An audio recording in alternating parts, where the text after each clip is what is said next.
Hello everyone, I've had a message, one of my subscribers has sent me a message and he's got a problem about moving out of the bay at the beginning of your driving test. I won't mention his name, but I've sent him a message, so what I thought I'll do, it's probably easier to explain on a video. His problem is he has asked me what should he do when he's in the parking bay at the very beginning of the test. Should he give a signal when he's moving out of the bay? Well, I've told him yes, he should give a signal, especially if it's busy. What you're doing in the test centre, you're telling people which way you're going. His test is, I think it's going to be not a screen, so he needs to go left to the gate and then use the gate as a T-junction.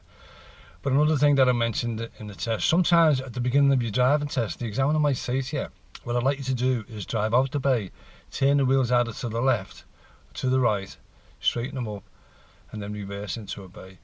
You are not allowed to drive out of the bay and reverse straight back. You have to turn the wheels.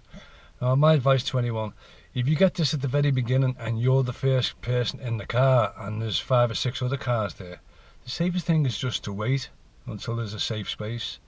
If you do pull out, you might block them all from moving out on their driving test. So be careful with that one. Now, going back to the signal, what would happen there if the test centre was empty? Well, if the test centre was absolutely empty and nobody was there, then the signal is not necessary.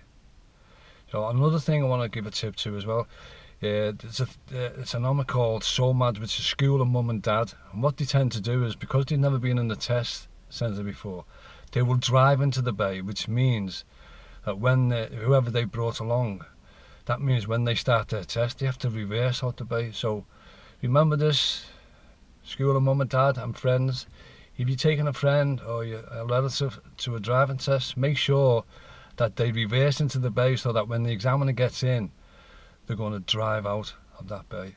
You don't want them reversing out at the very beginning of the driving test, because that will be really stressful. So anyway, so hope that helps. Remember, if you're going to move out of a bay when you're very beginning, because you're going to be really nervous then, especially if there's cars around, give a signal to let them know that you're moving off the bay. If it's totally empty, which is very rare, you might get an empty test car.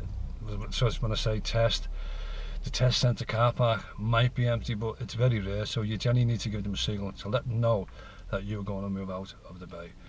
Anyway, the guy who asked me for this, you'll know who he is. I won't mention any names, but he's a subscriber on my channel. So I wish you all well and good luck with your test, and see you in the next video.